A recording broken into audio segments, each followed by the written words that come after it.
বাংলার বুকে তৈরি হবে বাবরি মসজিদ। মুর্শিদাবাদে বাবরি মসজিদ তৈরি করবেন তৃণমূল বিধায়ক। মুখ্যমন্ত্রীর হাতেই হবে শিলান্যাস।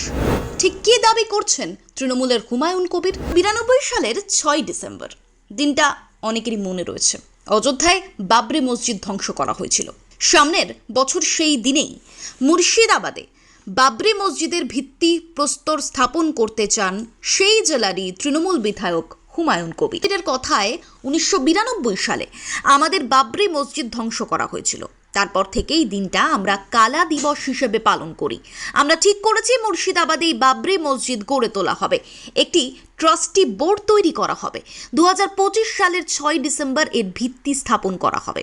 এমনকি ভিত্তি প্রস্তর স্থাপনের সময় মুখ্যমন্ত্রী মমতা বন্দ্যোপাধ্যায়কে আমন্ত্রণ করা হবে বলেও জানিয়েছেন হুমায়ুন কবির। একই সঙ্গে তার আরও বক্তব্য, তিনি বলেছেন, দলকে জানানোর প্রয়োজন কি? আমাদের দলে এসব চলে না।